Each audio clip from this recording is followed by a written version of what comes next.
Hello and welcome to another Crypto Insider interview. This is Vlad, and today I will be talking to Anthony Lusardi, who is the US Director of the ETC Cooperative. Mhm. So, hello, Anthony. Thanks for having me. Happy to be here. I'm happy to interview you too because there seems to be a lot of confusion in regards to the next Ethereum killer or the next platform to host dApps and scale and provide true decentralization. And when people mention the alternatives for ETH, they seem Mm. to talk about, Tron and EOS and all these platforms, which I guess started from Ethereum and have the same fundamentals, but they overlook Ethereum Classic. Why do you think that happens? I think it happens for a few reasons. I think, for one, when you look at it, obviously ETH and ETC have had success and long history of operation in general. Uh, and so when you're a new entrant like Tezos, who's just copying some ETC source code, or EOS, where it's, that, what's his name, Bytemaster's third dysfunctional project, you end up in a situation where all they want to do is they want to attack Ethereum because they see Ethereum as the top. It certainly is by market cap and by volume, and it has a great deal of developers. So they don't want to compare themselves to ETC. They, in my opinion, would be behind ETC for a lot of different reasons.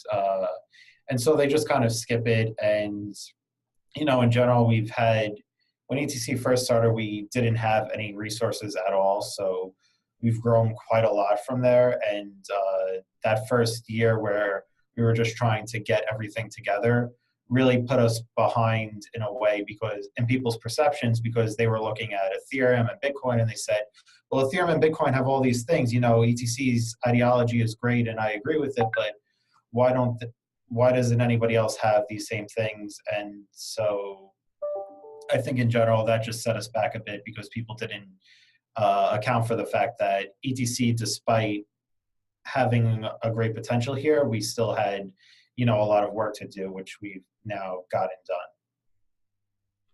I see a lot of questions about how these decentralized and immutable blockchains can scale.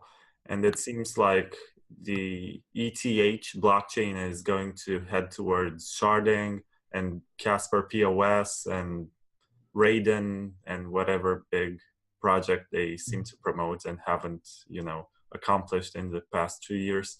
But what is the solution for ETC? The ETC scaling solution is basically the practical solution that most chains are taking, like Bitcoin, where you're doing sidechain stuff because you just can't get the levels of decentralization and permissionlessness that we want by scaling on-chain, at least not right now, probably not for the foreseeable future. But yeah, so we're taking largely the sidechain approach in terms of scaling, keep the main blockchain small and decentralized, and build things on top of that for when you need to do trade-offs. You can do trade-offs, but still have the main chain. Would you say that right now ETC is easy to, accommodate dApps and anyone can deploy a sizable decentralized application on the blockchain? Depends on what you mean by sizable. I don't think there's any blockchain out there that can deploy, a Facebook or some sort of Google search or something. I think for smaller applications, yeah, absolutely. I think the thing is, and that people are going to need to learn over the next, 5 or 10 years, is exactly when to use the completely decentralized networks and when to use maybe something else. And I think in general, that's going to be something that a lot of developers are going to figure out, and then end users won't need to be that concerned or that aware. They'll just get the benefits without having to do too much. But of course, we want to be able to explain why you would do certain trade-offs to as many people as possible. I saw on your Twitter profile that you have this guide to deploy an application in, I think it was 15 minutes, but less than 1 hour anyway. Yeah. So would you recommend that to young developers who want to experiment with blockchain? Yeah, check it out. That particular article was written by somebody at Crypto Briefing.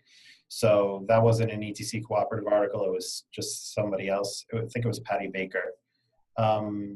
And yeah, I read through it briefly. It looks good to me. You know, ETC cooperative. We've been publishing some articles now on how to deploy applications on the ETC blockchain. ETC Dev has the same thing. They have a lot of guides on their ETC Dev team site, and yeah, there's a lot of information out there for how to easily or relatively easily deploy applications on blockchains. I don't think any blockchain is very easy to develop for yet, but I think ETC is right up there with all the major blockchains as far as relative ease of development right now.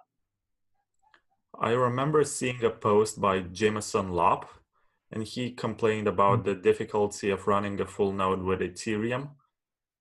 And he even had this very powerful system which he was running, and it was unable to synchronize with the blockchain.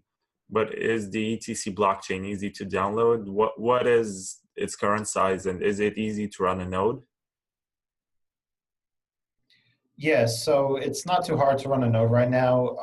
The total blockchain size really depends on the client you're using. I think when I sync parity and I do just a regular sync, I'm looking at somewhere between 15 and 20 gigs of data that you actually store. That's for syncing a full node without fast sync, but non-archival too, because you don't need to store everything to have a full node. And Jameson Lopp's system that he was using to sync, so the ETC blockchain obviously is smaller than the Ethereum blockchain. So there is a lot of potential for issues with growth to create the same slowness in ETC. But the benefit we have there is we're now aware of these issues, that it's becoming harder and harder to sync the blockchain. So we can do things like we can push for lowering the gas limit, which is currently at around 8 million and just appears to be way too high for syncing purposes. And yeah, just in general, right now it takes about maybe 12 to 15 hours to sync an ETC full node. So it's really not that bad. You can do it inside of a full day. As far as Jameson Lopp, he had used a very beefy system, and I know for the archival node, that may not matter too much because you get I/O bottlenecks when you're writing to the hard drive or the SSDs in his case. And so that may have been overkill for that, and he may not have actually gotten the performance benefit of having all those cores and that additional RAM. I think it was like something like 24 gigs of RAM. But yeah, right now it's becoming pretty hard to sync an Ethereum node. It's taking about 7 days, which is definitely worrying, and also worrying on the ETC side because we share a lot of the same technology. But if you're going to have a blockchain that does this Turing completeness and enables people to do all these sorts of things, you're going to have to face these issues regardless. So I wouldn't say it's an inherent failure of Ethereum. It's just it's the way things are, and I don't understand why people on the Ethereum side aren't pushing for smaller block sizes, because the moment I tried to actually sync one and saw it actually took 7 days for myself, I just became a small blocker immediately. Okay. Yeah. And I also noticed that in time Ethereum Classic has began to resemble Bitcoin in the sense that you set a fixed supply and then you change the difficulty time bomb, and you basically realize that miners are very important and you don't want to mess with them, just like Ethereum ETH does when they want to switch to proof of stake. And Yeah. by the way, do you expect ETH miners to switch to ETC as soon as ETH switches to proof of stake?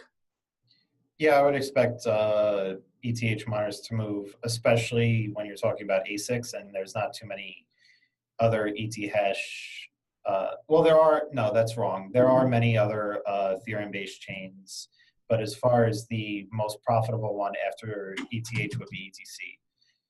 So I would expect them, to move wherever it made economic sense for them to. I know that when people choose their investments and they just want to know which project has the best future, which one has something exciting on the roadmap. And what is the roadmap for ETC? Why would anyone invest in it and have hopes that it would become the next big blockchain and the Turing complete project, which actually succeeds?